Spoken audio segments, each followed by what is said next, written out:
तो माता सुनीति ने कहा, कैसी बातें कर रहे हो ध्रुव, भगवान को कहीं ढूंढने थोड़ी जाना पड़ता है। अरे भगवान तो सब जगह विद्यमान है, हर जगह भगवान रहते हैं। प्रभु व्यापक सर्वत्र समाना, प्रेम से प्रकट हो ही मैं जाना। वो हर जगह विद्यमान है, वो कहीं भी मिल सकते हैं। तुम्हारा भाव उनके प्रति होना चाहिए। जहां तुम्हारा भाव भगवान देखेंगे, तुम्हारी श्रद्धा में दृढ़ता जब भगवान देखेंगे, तो अपने आप भगवान वहीं तुम्हें दर्शन देंगे। वो हर जगह विद्यमान है, कण कण में, अणु अणु में उसकी सत्ता विद्यमान है। वो हर जगह रहता है। जिस प्रकार दूध के कण कण में घृत छिपा हुआ होता है, लेकिन वो दिखाई नहीं पड़ता। फूल के कण कण में सुगंध रहती है, लेकिन वो दिखाई नहीं देती। उसी प्रकार सृष्टि के कण कण में, अणु अणु में, परम अणु में भी भगवान विद्यमान है।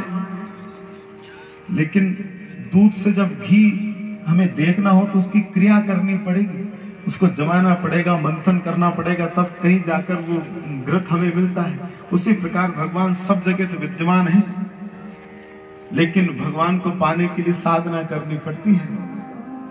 उनके लिए कुछ ना कुछ करना पड़ता है, तब जाकर भगवान दर्शन देंगे। ऐसे नहीं। निकल गए ध्रुव, माता को प्रणाम किया, चल दिए। भीषण जंगल में पहुंच गए। वो कहते हैं ना कि जो तू आवे एक पग, मैं आऊं पग साठ। भगवान देख लेते कि हाँ, अब इसका परिश्रम मेरे लिए हो रहा है, यह भक्त मेरे लिए परिश्रम कर रहा है, तो भगवान फिर उसको ज्यादा परेशान नहीं करते, पहले ही संतों को भेज देते कि जाओ इसको मार्ग बताओ। नारद जी आ गए सामने से, ध्रुव के सामने। नारद जी ने देखा कि एक छोटा सा बालक 5 वर्ष का, इतने भीषण जंगल में क्या करने आए, चलो इसको पूछते हैं क्या चाहता है, क्यों घूम रहा है।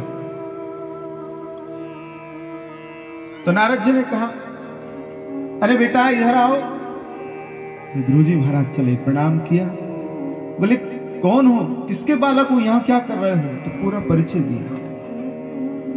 फिर नारद जी ने पूछा, यहाँ किस लिए आए हो, तो सीधा सा उत्तर दिया छोटे से बालक ध्रुव ने। बोले महाराज आप पूछ रहे हैं मैं क्यों आया हूं, तो मैं भगवान को प्राप्त करने के लिए आया हूं। बोलिए जय श्री कृष्ण। मैं भगवत प्राप्ति के लिए आया हूं। तो नारद जी जहां खड़े थे वहां से पीछे हट गए। बोले एक छोटा सा बालक ये कह रहा है कि मैं भगवान को प्राप्त करने के लिए आया हूं, ये तो बड़ा अद्भुत बालक है। अहो तेजाम क्षत्रियाणाम मान भंग मर्वश्यताम। अरे अद्भुत तेज है इन क्षत्रिय बालकों का। देखो एक छोटा सा बालक नारद से ही कह रहा है कि मैं भगवान को पाने के लिए आया हूं। कितना अद्भुत बालक है। चलो इसका परीक्षा ले ली जाए, इसका वैराग्य किस स्तर का है। ऐसा काम चलाओ वैराग्य तो नहीं है, सहज वैराग्य है, इसका बनावटी वैराग्य है। क्योंकि बनावटी वैरागी ज्यादा मिलते हैं संसार में, सहज जो वैरागी है वो बहुत कम मिलते हैं। नारद जी ने परीक्षा लेने लगे। और वर्तमान में ऐसा होता है, कुछ लोगों को रामचरितमानस में तो तुलसीदास जी महाराज लिखते हैं कि नारी मुई ग्रह संपत्ति नासी, तो मूड मुड़ाई भय सन्यासी। श्री राम जय राम, जय जय राम। घर में भई खटपट तो चल बाबा के मठ पर, ऐसे वैरागी ज्यादा मिलते हैं। एक बार क्या हुआ, एक महाराज थे, नए नए वैराग्य धारण किया था उन्होंने। अब वो जहां भी जाते तो एक ही बात कहते, वो बड़े बड़े परिवार के थे कि मैं ऐसा वैसा वैराग्य थोड़ी हूं। अरे जब मैंने वैराग्य धारण किया तो करोड़ों की संपत्ति में ठोकर मार के मैं संत बनाऊं, कोई ऐसा वैसा संत नहीं हूं। अब वो बार बार इस बात को कहते हैं कि मैं करोड़ों की संपत्ति में मारकर संत बनाऊं। तो किसी ने पूछा, महाराज कब मारी थी आपने करोड़ों की संपत्ति में ठोकर? 20 साल पहले। बोले 20 साल पहले ठोकर मारा, अच्छा किया आपने, लेकिन वो अभी आपका पांव चिपक ही रहा है, वहां उससे छूटा नहीं है।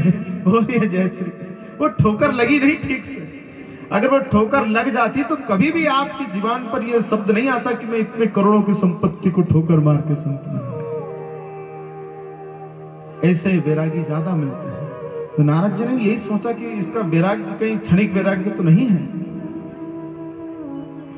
तो नारद जी परीक्षा लेने लगे। बोले बेटा तुम भगवान को पाने आए हो? बोले हाँ। तो भगवान तो तुम्हें नहीं मिलेंगे। क्यों नहीं मिलेंगे? अरे भगवान को पाने के लिए तो योग करना पड़ता है, समाधियां लगानी पड़ती है, कई प्रकार के आसन लगाने पड़ते हैं, योग करने पड़ते हैं, यम नियम आसन प्राणायाम प्रत्याहार धारणा ध्यान समाधि कितना कुछ करना पड़ता है। और तुम ना ही तो किसी प्रकार का ज्ञान जानते हो, तुम कुछ नहीं जानते, तुम्हें भगवान नहीं मिलेंगे। और सुनो, तुम भगवान पाने की बात कर रहे हो, लेकिन यहां से जब आगे जाओगे ना और जंगल में, तो तुम्हें कई ऋषि मुनि ऐसे मिलेंगे जो हजारों वर्षों से तपस्या कर रहे हैं और वो सब कुछ जानते हैं, बड़े बड़े ज्ञानी हैं, लेकिन उनको तपस्या करते करते कई सैकड़ों वर्ष बीत गए, उनके शरीर पर दीमकें लग चुकी हैं, लेकिन भगवान की एक झलक तक उनको नहीं मिली। और तुम्हें तो कुछ भी याद नहीं है, बताओ तुम्हें भगवान कैसे मिलेंगे? और तीसरी बात, तुम अभी बहुत छोटे हो, बहुत छोटी आयु है तुम्हारी, इसलिए मेरा कहा मानो, घर पे जाओ, अपने माता पिता के साथ रहो, अपने आयु के बच्चों के साथ में खेलो और बाल्यकाल को खेल कूद कर ही व्यतीत करो। ऐसे छोटी छोटी बातों पर घर नहीं छोड़ा जाता, इसलिए जाओ, घर में जाओ। ध्रुव जी ने कहा महाराज आपने जो भी कुछ कहा वो बिल्कुल सत्य है, परम सत्य है, और आपका एक एक वचन अमृत के समान है। लेकिन एक बात बताइए महाराज श्री, कि कोई गैया धोने के लिए बैठे और पात्र के रूप में छलनी लेकर बैठे, अब अगर वो कितना भी दूध दुहेगा तो बताओ क्या वो दूध टिक पाएगा उस छलनी में?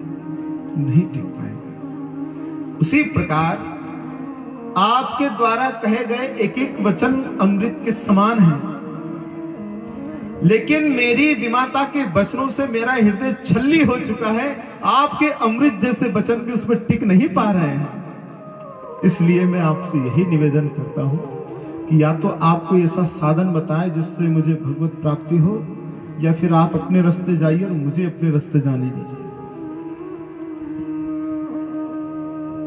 देख लिया नारद जी ने कि पता चला है एक नंबर का बनावटी बैग नहीं।